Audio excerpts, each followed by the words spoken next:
الحمدللہ رب العالمین والصلاة والسلام علی اشرف الانبیاء والمرسلین اما بعد فاعوذ باللہ من الشیطان الرجیم من حمزه ونفخه ونفثه بسم اللہ الرحمن الرحیم رب اشرح لی صدری ویسر لی امری واحلل عقدۃ من لسانی یفقهوا قولی اللهم انفعنا بما علمتنا وعلمنا ما ينفعنا وزدنا علما وبشر عباد الذین یستمعون القول فیتبعون احسنہ اولئک الذین ہداہم اللہ واولئک هم اولو الالباب اعوذ باللہ من الشیطان الرجیم بسم اللہ الرحمن الرحیم افمن یعلم انما انزل الیک من ربک الحق کمن هو اعمی انما یتذکر اولو الالباب۔ کیا پس جو شخص جانتا ہے انما انزل کہ جو کچھ نازل کیا گیا الیک آپ کی طرف من ربک آپ کے رب کی طرف سے هو الحق وہ حق ہے کمن هو اعمی مانند اس شخص کے ہو سکتا ہے جو اندھا ہو۔ انما یتذکر اولو الالباب سوائے اس کے کہ نہیں نصیحت پکڑتے ہیں عقل مند لوگ۔ اللہ تعالیٰ فرماتے ہیں دو لوگوں کا تقابل کرتے ہیں، دو قسم کے لوگوں کا سوال کر کے۔ یہ سوال اتنا واضح ہے، اس کا جواب اتنا کلیئر ہے کہ اس کے جواب کی ضرورت ہی نہیں ہے۔ اللہ سوال کرتے ہیں دو لوگوں کا تقابل کرتے ہوئے کہ کیا پس وہ شخص جو جانتا ہے کہ جو کچھ آپ پر آپ کے رب کی طرف سے نازل ہوا ہے وہ حق ہے، جو جانتا ہے اس بات کو کہ نبی کریم صلی اللہ علیہ وسلم کو اللہ نے مبعوث فرمایا بطور نبی و رسول، یہ حق ہے۔ نبی کریم صلی اللہ علیہ وسلم پر اللہ نے قرآن کریم وحی جلی وحی خفی سنت کی صورت میں نازل کی اور وہ حق ہے۔ جو شخص اس بات کو جانتا ہے، کیا وہ شخص کمن ہوا اعمی صرف جانتا نہیں ہے پہلا شخص، بلکہ وہ جانتا ہے، جاننے کے بعد کیا کرے گا؟ جاننے کا تقاضا یہ کہ وہ ایمان لائے اس پر، اس کے مطابق عمل کرے۔ تو پہلا شخص وہ ہے کہ جو نبی کریم صلی اللہ علیہ وسلم کو اللہ کا سچا نبی رسول مانتا ہے اور جو نبی کریم صلی اللہ علیہ وسلم پر اترنے والی وحی قرآن و سنت اسے اللہ کی طرف سے سچی وحی سمجھتا ہے، باور کرتا ہے، اور وہ صرف جانتا نہیں ہے یہ، بلکہ وہ پھر اس بات پر ایمان بھی رکھتا ہے۔ تو دو لوگوں کا تقابل ہے۔ پہلا شخص وہ ہے کہ جو جانتا ہے کہ جو کچھ نازل کیا گیا اے اللہ کے رسول صلی اللہ علیہ وسلم آپ کی طرف، آپ کے رب کی طرف سے، وہ حق ہے۔ جو شخص اس بات کو جانتا ہے اور صرف جانتا نہیں ہے بلکہ جاننے کا تقاضا یہ ہے کہ وہ پھر اس پر ایمان بھی لاتا ہے، اس کے مطابق عمل بھی کرتا ہے، ایک یہ شخص ہے۔ اللہ فرماتے ہیں کیا یہ شخص کمن ہوا اعمی مانند اس شخص کے ہو سکتا ہے جو اندھا ہو؟ اندھا کون ہے؟ جو نبی صلی اللہ علیہ وسلم پر اترنے والی وحی کا انکار کرتا ہے۔ وہ اصل میں صرف کافر نہیں ہے نبی صلی اللہ علیہ وسلم پر اترنے والی وحی کا، وہ صرف نبی کریم صلی اللہ علیہ وسلم پر اترنے والی وحی کا انکار نہیں کر رہا، بلکہ وہ اصل میں اندھا ہے۔ کیسے اندھا ہے؟ کہ اللہ کی طرف سے اترنے والی وحی، وہ اس میں ایک ایک آیت وہ اس بات کی روشن دلیل ہے، روشن نشانی ہے کہ یہ اللہ کا کلام ہے، یہ اللہ کی طرف سے وحی ہے۔ اس کائنات میں بکھری ہوئی ہزاروں نشانیاں اللہ کے حق ہونے پر، اللہ کے اکیلے ہونے پر دلالت کرتی ہیں، اور جب اللہ حق ہیں اور اللہ اکیلے ہیں اور اللہ کے نبی صلی اللہ علیہ وسلم اللہ کے سچے نبی ہیں، اس کے بہت سارے دلائل ہیں۔ نبی صلی اللہ علیہ وسلم کی سابقہ زندگی، نبی کریم صلی اللہ علیہ وسلم کے معجزات، نبی کریم صلی اللہ علیہ وسلم پر اترنے والی وحی، اس کے حق ہونے کے بہت سارے سینکڑوں دلائل ہیں۔ ہر آیت اپنی جگہ ایک معجزہ ہے، ہر آیت اپنی جگہ ایک دلیل ہے۔ تو جو شخص ان سینکڑوں، ہزاروں، لاکھوں دلائل سے صرف نظر کرتا ہے، ان پہ غور نہیں کرتا، تو وہ اندھا شخص ہے۔ گویا کہ اس کے پاس آنکھیں ہی نہیں ہیں، گویا کہ وہ اللہ کی دی ہوئی صلاحیتیں، اللہ نے جو صلاحیتیں دی تھیں، وہ ان تمام روشن نشانیوں کو دیکھنے سے آ رہی ہے۔ جب وہ ان تمام روشن نشانیوں کو دیکھنے سے آ رہی ہے تو گویا کہ وہ اندھا ہے۔ اس سے پتہ لگا اللہ نے ہمیں جو بھی صلاحیتیں دی ہیں، جو بھی طاقتیں دی ہیں، وہ ساری اللہ نے ہمیں پیدا کیا ہے، اور اللہ نے ہمیں اشرف المخلوقات بنایا ہے، اور اللہ نے ہمیں عقل دی ہے، اللہ نے ہمیں مال دیا ہے، اعضاء دیے ہیں، دل دیا ہے، آنکھیں دی ہیں، کان دیے ہیں، ہر عضو اللہ نے دیا ہے۔ وہ اس لیے دیا ہے کہ ان کو حق کو تلاش کرنے کے لیے، حق کو ماننے کے لیے ان اعضاء کو استعمال کیا جائے، ان صلاحیتوں کو استعمال کیا جائے، اس مال و اقتدار کو استعمال کیا جائے۔ جو اس مال و دولت کو اور ان اللہ کی دی ہوئی صلاحیتوں کو، اللہ کی دی ہوئی زندگی کو، جو حق کو پہچاننے کے لیے، حق کے مطابق زندگی گزارنے کے لیے اور حق کے غلبے کے لیے استعمال نہیں کرتا، گویا کہ وہ ان صلاحیتوں سے آ رہی ہے۔ گویا کہ وہ شخص، اللہ نے آنکھیں دی ہیں، گویا کہ اس کی آنکھیں نہیں ہیں، وہ اندھا ہے۔ اللہ نے دل دیا ہے عقل کرنے کو، گویا کہ وہ عقل نہیں کرتا، وہ بے وقوف ہے، اس سے بڑا بے وقوف کوئی نہیں ہے۔ اللہ نے کان دیے ہیں، گویا کہ وہ بہرا ہے، وہ ان کان۔ اللہ نے زبان دی ہے حق بولنے کے لیے، وہ گویا کہ گونگا ہے، وہ حق بولتا نہیں ہے۔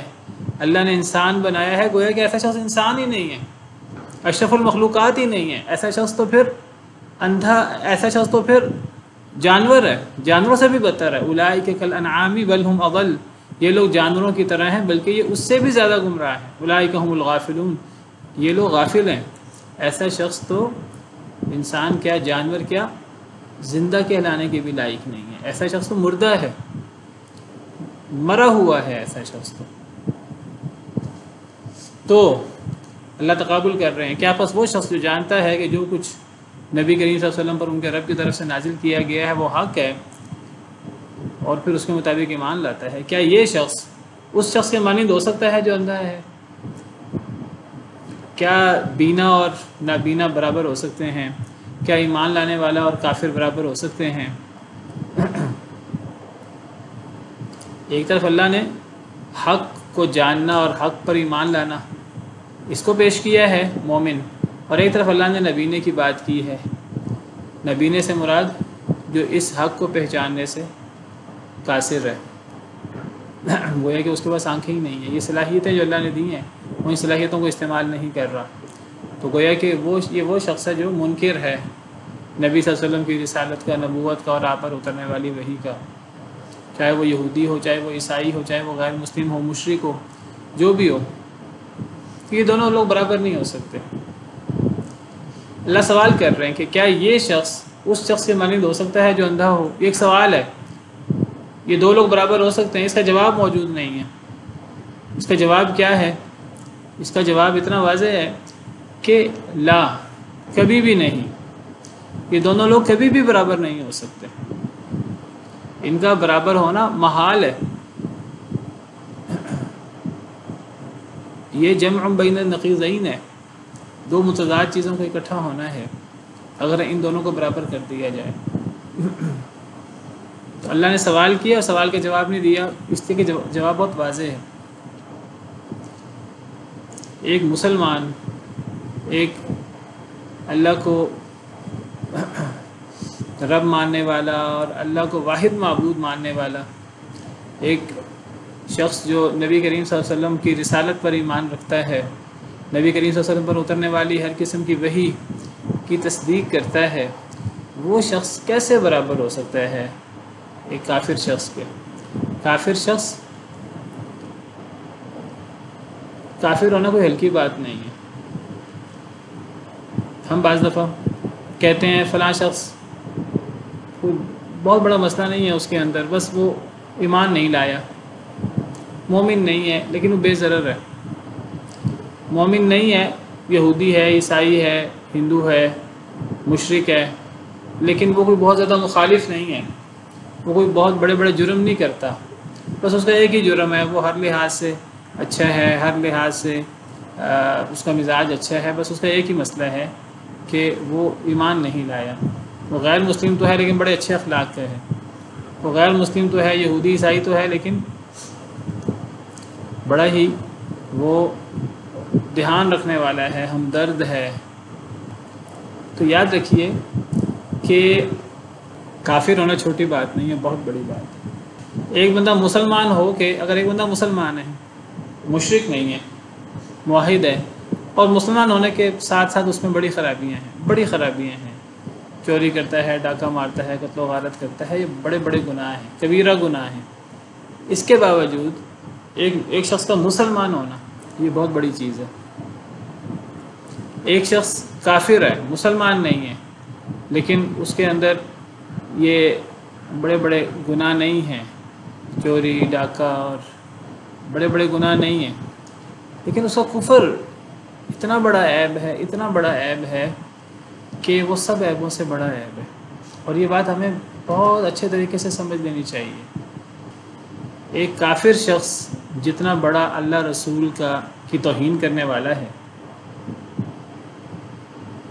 وہ توہین اللہ تعالیٰ کی ایک مسلمان، چاہے وہ گناہ گار ہے، ایک بڑا گناہ گار ہے، ایک کافر شخص جتنا اللہ اور اللہ کے رسول کے ساتھ مقابلہ کرنے والا ہے، ایک مسلمان چاہے وہ گناہ گار ہو، وہ اس طرح نہیں ہوتا۔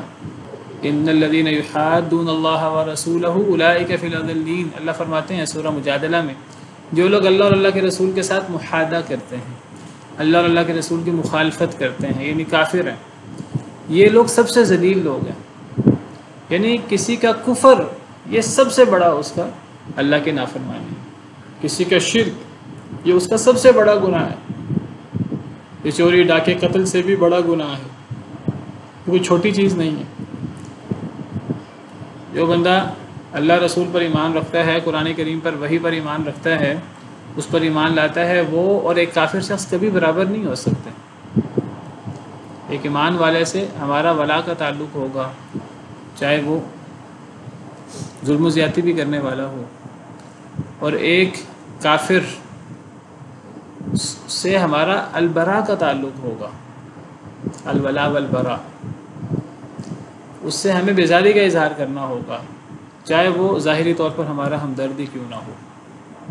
یہ دونوں کبھی برابر نہیں ہو سکتے۔ اللہ کبھی بھی ایمان والوں کو، مسلمانوں کو مجرمین کے برابر نہیں کر سکتے۔ افنجعل المسلمین کالمجرمین، کیا ہم مسلمانوں کو مجرم لوگوں کی طرح کر دیں؟ ما لکم کیف تحکمون، تمہیں کیا ہو گیا، تم کیسے فیصلے کرتے ہو؟ ام نجعل الذین آمنوا وعملوا الصالحات کالمفسدین فی الارض، کیا ہم ایمان والوں کو، نیک عمل کرنے والوں کو ان لوگوں کی طرح بنا دیں جو زمین میں فساد کرتے ہیں؟ ام نجعل المتقین کالفجار، کیا ہم متقی لوگوں کو فاسق و فاجر لوگوں کی طرح کر دیں؟ یہ دونوں لوگ کبھی برابر نہیں ہو سکتے۔ انما یتذکر اولو الالباب، سوائے اس سے کہ نہیں نصیحت تو پکڑتے ہیں عقل مند لوگ نصیحت پکڑتے ہیں۔ یعنی نصیحت پکڑتے ہیں سے کیا مراد ہے کہ جو کچھ نبی صلی اللہ علیہ وسلم پر نازل ہوا اللہ کی طرف سے، قرآن اور سنت، اس پر ایمان لانا اور اس پر عمل کرنا اور اس سے نصیحت پکڑنا اور اس کے مطابق زندگی گزارنا۔ تو سب سے بڑا عقل مند کون ہے؟ جو نصیحت پکڑے، اور نصیحت پکڑنے والا کون ہے؟ جو ایمان لے آئے۔ تو ایمان سے بڑی عقل مندی کوئی چیز نہیں ہے۔ فاتقوا اللہ یا اولی الالباب الذین آمنوا، سورہ طلاق میں اللہ فرماتے ہیں اللہ سے ڈر جاؤ اے عقل والو، فاتقوا اللہ یا اولی الالباب، اللہ سے ڈر جاؤ اے عقل والو۔ کون ہے عقل والے؟ اللہ خود ہی وضاحت کرتے ہیں، فاتقوا اللہ یا اولی الالباب الذین آمنوا، وہ لوگ جو ایمان لائے۔ ایمان والوں سے بڑا عقل مند کوئی نہیں ہے، اور ایک کافر اور مشرک سے بڑا بے وقوف کوئی نہیں ہے، چاہے دنیا میں کتنا ہی ذہین کیوں نہ ہو۔ سوائے اسے کہ نہیں نصیحت پکڑتے ہیں عقل مند لوگ، جو پہلی قسم ہے، جو اللہ اور اللہ کے رسول پر اترنے والی وحی کو حق سمجھتے ہیں، اس پر ایمان لاتے ہیں۔ کیا صفات ہے ان کی؟ الذین یوفون بعہد اللہ ولا ینقضون المیثاق، یہ وہ لوگ ہیں جو پورا کرتے ہیں اللہ کے عہد کو، ولا ینقضون المیثاق، اور پختہ وعدہ نہیں توڑتے۔ یہ اللہ کے عہد کو پورا کرنا اور پختہ وعدہ توڑنا، کیا مراد ہے اس سے؟ یہ دونوں ایک ہی باتیں ہیں، اللہ کے عہد کو پورا کرنا اور پختہ وعدے کو نہ توڑنا۔ کیا کیا مراد ہو سکتا ہے ان چیزوں سے؟ اللہ کے عہد کو پورا کرنا، وعدوں کو نہ توڑنا۔ جی قرآن کریم میں اللہ کے عہد وبعہد اللہ اوفوا، اللہ کے عہد کو پورا کرو، اور ایمان والوں کی بڑی صفت بیان ہوئی ہے، ایمان والے اللہ کے عہد کو پورا کرتے ہیں، پختہ وعدہ نہیں توڑتے۔ تو اللہ کے عہد کو پورا کرنے سے مراد اور پختہ وعدہ توڑنے سے مراد کیا ہے؟ علم مجیب، کوئی جواب دینے والا ہے؟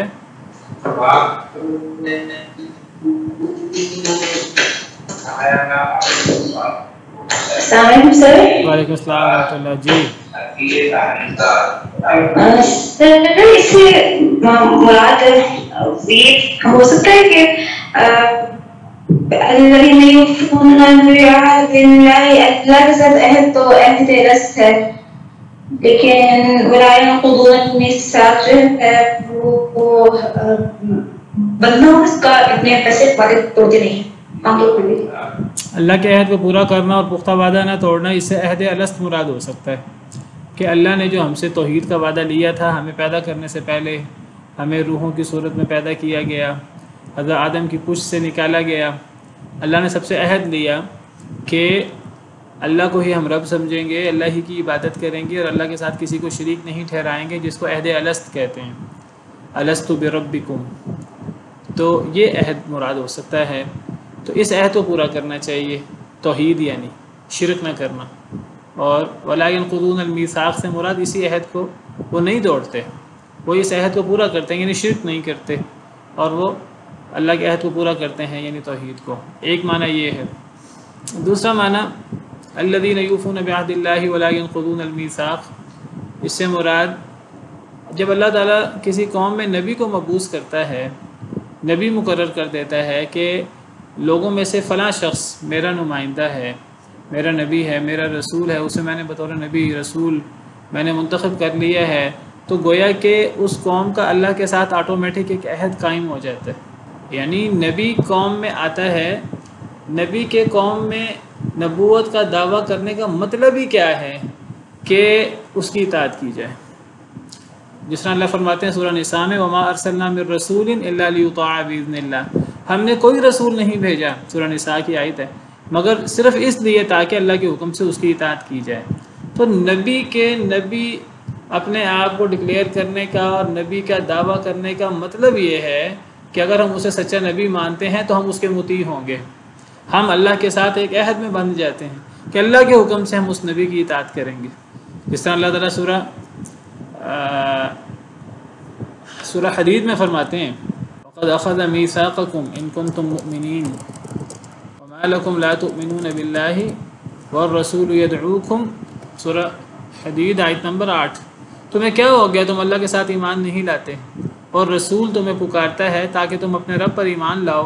وَقَدْ أَخَذَ مِيثَاقَكُمْ، اور تحقیق وہ تم سے پختہ وعدہ لے چکا ہے، إِن كُنتُم مُؤْمِنِينَ، اگر تم مومن ہو تو نبی کے حکم پر عمل کرنا، نبی کو اپنا رسول ماننا اور اس کے ایک ایک حکم پر جان قربان کرنا، یہ ایک مومن کا، ہر نبی کے امتی کا اللہ کے ساتھ ایک وعدہ قائم ہو جاتا ہے۔ اور نمبر 3، عہد کو پورا کرنے سے مراد جو ہم اللہ کے نام پر عہد کرتے ہیں، دنیا کے عہد، ہم اللہ کے نام پر عہد کرتے ہیں، اللہ کا نام لے کر، اللہ گواہ ہے کہ ہم یہ کام کریں گے، وہ عہد بھی مراد ہو سکتے ہیں۔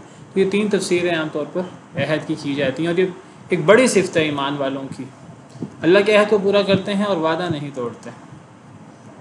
اور جو کافر لوگ ہیں وہ الٹا ہیں، وہ اللہ کے عہد کو پورا نہیں کرتے، وعدہ توڑتے ہیں۔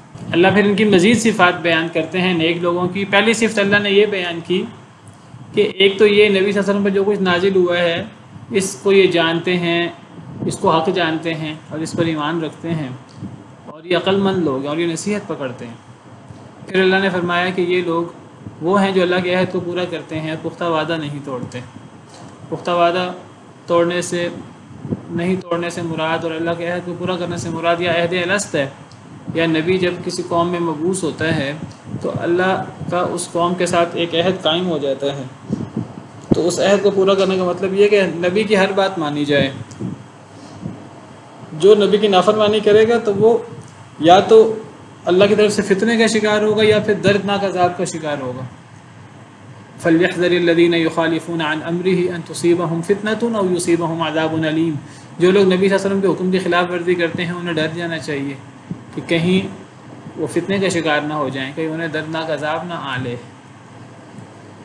اور اس سے مراد یہ جو ہم وعدے کرتے ہیں اللہ کا نام لے کر، تو یہ بھی اللہ کے عہد اور اللہ کے عہد کو پورا کرنا میں آتا ہے کہ ہمیں اس کو پورا کرنا چاہیے۔ جو اللہ کے نام سے عہد کر کے اس کو پورا نہیں کرتا تو ایسا شخص کوئی دین ایمان نہیں ہے۔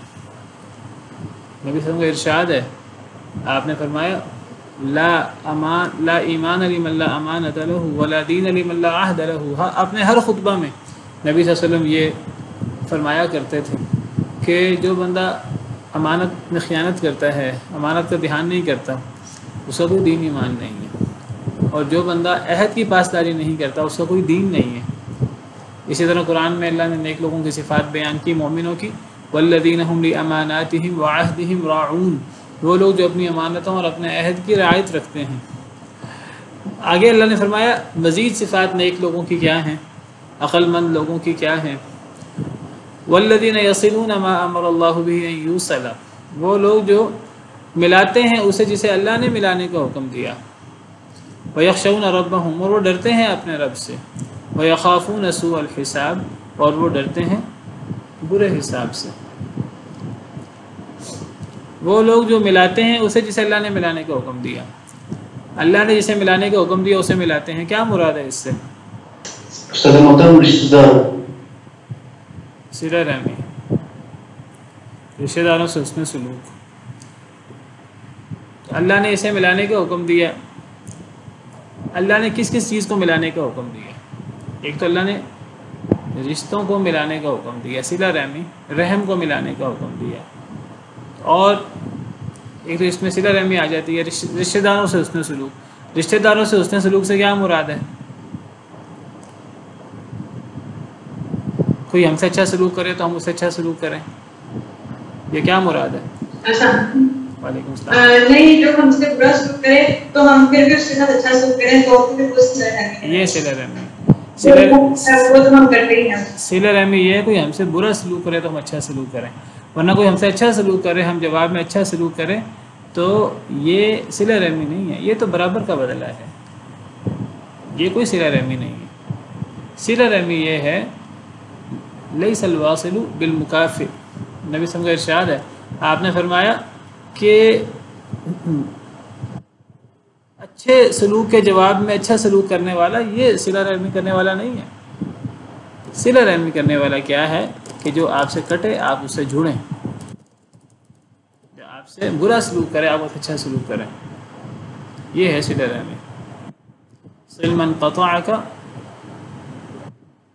واعف عمن ظلمک، کہ جو آپ سے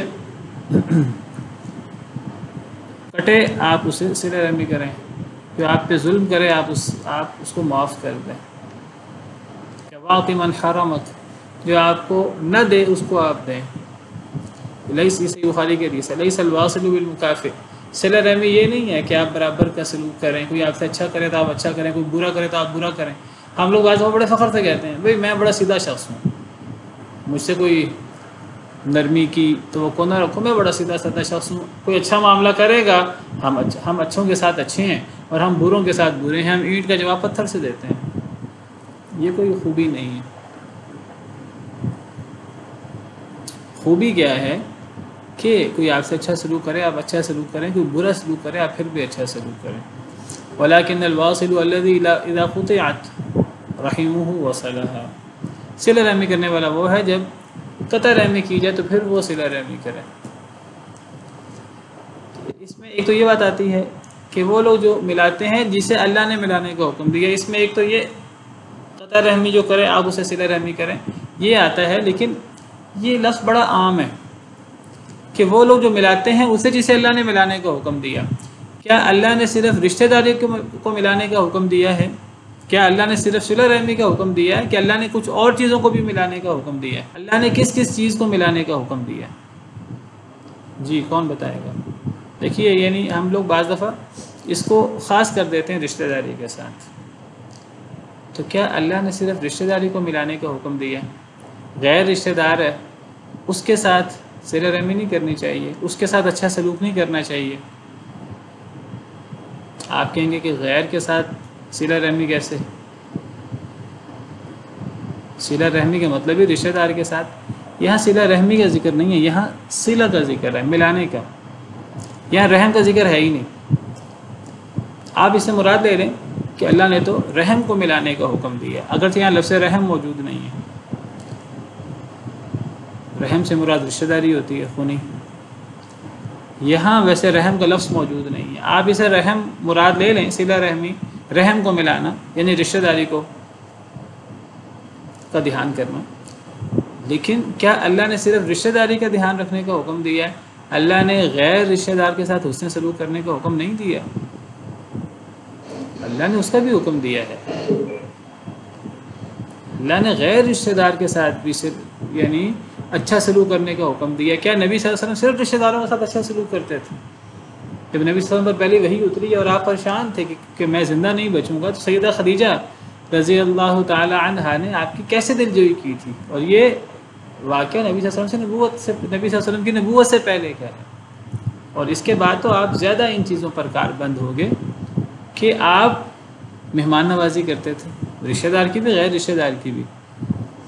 آپ جس کے پاس کچھ نہیں ہے آپ اسے دے دیتے تھے، آپ لوگوں کا بوجھ اٹھا دیتے تھے، آپ لوگوں کا تعاون کرتے تھے، کما کر دے دیتے تھے لوگوں کو۔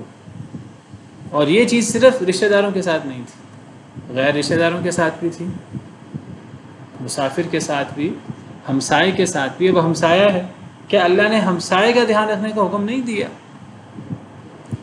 تو وہ بھی اس میں آتا ہے، والذین یصلون ما امر اللہ بہ ان یوصل۔ یہاں رحم کا لفظ نہیں ہے، ہم لوگ بعض دفعہ اس کو صرف رحم کے ساتھ خاص کر دیتے ہیں۔ دوسری بات، اگر آپ اس کو رحم کے ساتھ خاص کر دیں تو دیکھیے، ایک رحم بھی تو، رشتہ داری بھی تو قریب دور کی ہوتی ہے۔ تو رشتہ داری میں صرف یہ نہیں ہوتا بھائی بھائی کا دھیان رکھے، بیٹا ماں باپ کا دھیان رکھے، کوئی شخص بھانجا بھتیجا اپنے چچا ماموں خالہ پھپھو کا دھیان رکھے، ان کی اولادوں کا دھیان رکھے۔ فرسٹ کزن نہیں، سیکنڈ کزن، تھرڈ کزن، یہ لمبا سلسلہ جو برادری ہوتی ہے، دادا پردادا کے اوپر کی ساری اولادیں، ان کے ساتھ بھی تو ہمارا ایک رحم کا تعلق ہے، اگرچہ دور کا ہے۔ اللہ نے جو جتنا قریبی ہے اس کا اتنا حق بنایا ہے، جو دور کا ہے ان کا بھی تو حق ہے اگرچہ دور کا ہے۔ ماں باپ کا حق ٹھیک ہے، بیوی بچوں کا سب سے قریبی ہے، ماں باپ کا، بہن بھائیوں کا، پھر اس کے بعد خالہ ماموں وغیرہ، پھر ان کی اولادوں کا، تو یہ سلسلہ آگے تک چلتا رہتا ہے۔ اور آپ دیکھیں کہ کسی نہ کسی اعتبار سے سارے ہی انسان سیدنا آدم اور اماں حوا کی اولاد ہیں، وہ سب کے ساتھ ہمارا رحم کا تعلق بھی ہے۔ سب دنیا کے سب انسان، چاہے مسلمان ہیں چاہے کافر ہیں، ان کے ساتھ ہمارا ایک دور کا رحم کا تعلق تو ہے۔ اور پھر جو مومن بھائی ہے ہمارا، اس کے ساتھ تو ہمارا ایمان کا تعلق بھی ہے، انما المؤمنون اخوہ۔ مومن کے لیے تو ایک مضبوط عمارت کی طرح ہوتا ہے، ایک جسد واحد کی طرح ہوتے ہیں مومن، دوسرے مومن کے لیے نرم دل ہوتے ہیں، مومن کے لیے ایک دوسرے سے رحم کرنے والے ہوتے ہیں۔ تو ان تمام چیزوں کو اللہ نے ملانے کا حکم دیا۔ آیت عام ہے بڑی، تو یہ چھوٹی صفت نہیں ہے، بہت بڑی صفت ہے۔ والذین یصلون ما امر اللہ بہ ان یوصل، وہ لوگ جو ملاتے ہیں اسے جسے اللہ نے ملانے کا حکم دیا۔ تو اللہ نے کسے ملانے کا حکم دیا؟ ہم کہیں اللہ نے صرف رشتہ داری کو ملانے کا حکم دیا، بھائی بہن کے ساتھ، بھائی وہ تو کرنا ہی کرنا ہے، وہ تو سب سے پہلے ہے۔ جو جتنا قریبی رشتہ دار ہے اس کے ساتھ حسن سلوک اتنا زیادہ ہے، لیکن یہ سلسلہ بڑھتا رہتا ہے، یہ صرف رشتہ داروں کے ساتھ خاص نہیں ہے، یہ دور جو غیر رشتہ دار ہیں، جو کسی نہ کسی اعتبار سے وہ بھی ہمارے رشتہ دار ہیں، ہمسائے، ہمارے کولیگ، تو یہ سلسلہ پھیلتا رہتا ہے۔ وَيَخْشَوْنَ رَبَّهُمْ، اور وہ لوگ جو ڈرتے ہیں اپنے رب سے، وَيَخَافُونَ سُوءَ الْحِسَابِ، اور وہ ڈرتے ہیں برے دن کے برے حساب سے۔ تو اللہ کا ڈر بہت بڑی صفت ہے، یہ ایسی صفت ہے انسان کو گناہ سے روک دیتی ہے۔ اللہ کے ڈر سے انسان سیدھا ہو جاتا ہے۔ اللہ کی جتنی عظمت انسان کے دل میں ہوگی اتنا انسان اللہ سے ڈرنے والا ہوگا، اور انسان جتنا اللہ سے ڈرنے والا ہوگا اتنا گناہوں سے دور ہوگا۔ انسان کو اللہ سے ڈرنا بھی چاہیے اور اللہ کی رحمت کی امید بھی ہونی چاہیے۔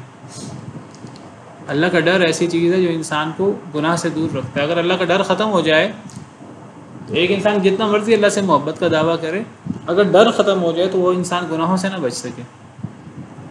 اسی طرح برے دن کے حساب سے بچنا، برے دن کے حساب سے ڈرنا، برے حساب سے ڈرنا، قیامت کے دن ڈرنا چاہیے۔ قیامت کے دن اللہ کے سامنے کھڑا ہونے سے ڈرنا چاہیے، کانپ جانا چاہیے انسان کو۔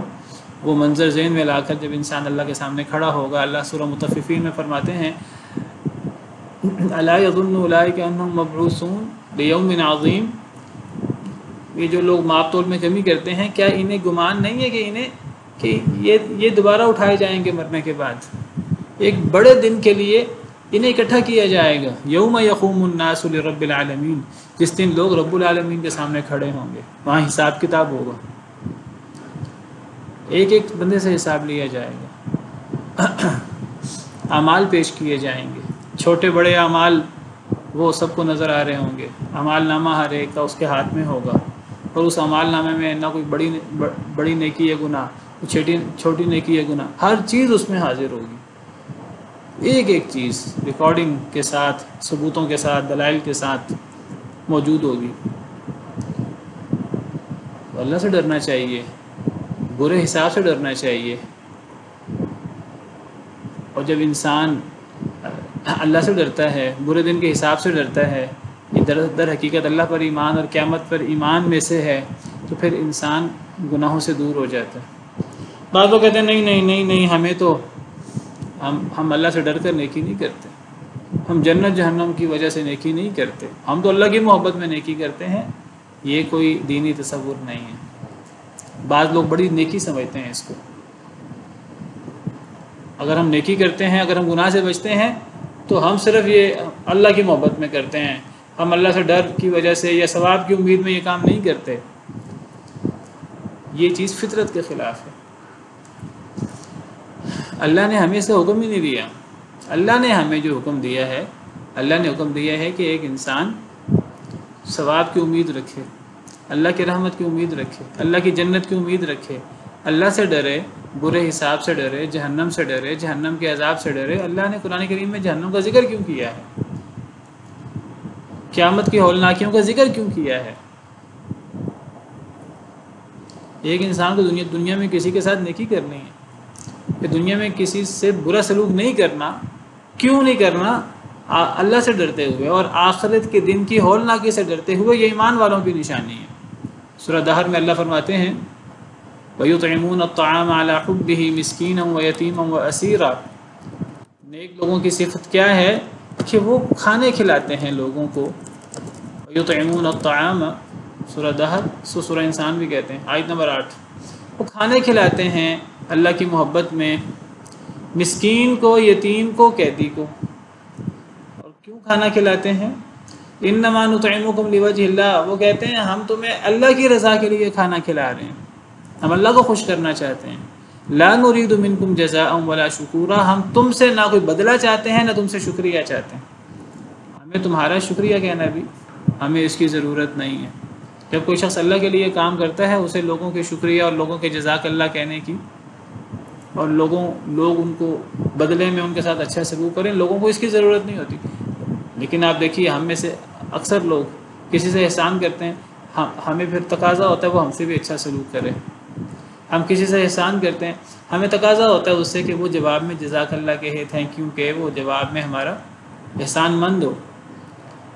آپ اگر ایک بندہ کسی سے نیکی اس لیے کرتا ہے اگلا بندہ احسان مند ہو، کوئی بندہ کسی سے نیکی اس لیے کرتا ہے وہ جواب میں وہ بھی ہمارے ساتھ اچھا سلوک کرے، تو پھر گویا کہ آپ نے خالص لوجہ اللہ نیکی نہیں کی، آپ نے تو اس کا ریوارڈ چاہا ہے، بدلہ چاہا ہے دنیا میں۔ نیک لوگوں کی صفت کیا ہے؟ اللہ کی محبت میں وہ کھانے کھلاتے ہیں مسکین کو، یتیم کو، قیدی کو۔ کیا کہتے ہیں کہ سوائے اس کے علاوہ کوئی بات نہیں، کہ ہم تمہیں اللہ کی رضا کے لیے کھانا کھلا رہے ہیں، ہم تو تم سے نہ بدلہ چاہتے ہیں، نہ تم سے شکریہ چاہتے ہیں۔ انا نخاف من ربنا یوما عبوسا قمطریرا، ہم تو ڈرتے ہیں اپنے رب سے اس دن سے جو دن بڑی اداسی والا، بڑی سختی والا۔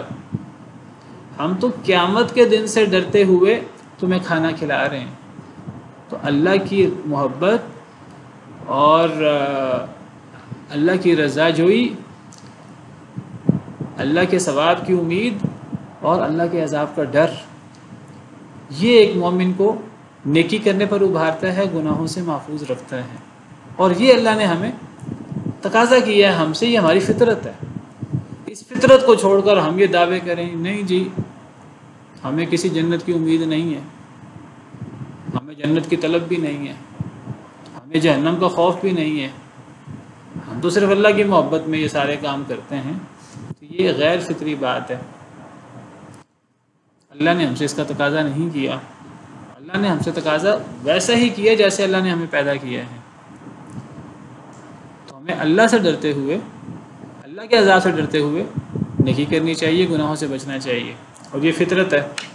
اللہ کا ڈر بھی ہونا چاہیے اور اللہ کی رحمت کی امید بھی ہونی چاہیے۔ والذین صبروا ابتغاء وجہ ربہم، اور وہ لوگ جو صبر کرتے ہیں اپنے رب کی رضا تلاش کرتے ہوئے، صبر کرتے ہیں دنیا کے اندر مشکلات پر، کیوں؟ اللہ کی رضا کے لیے، اللہ کو راضی کرنے کے لیے۔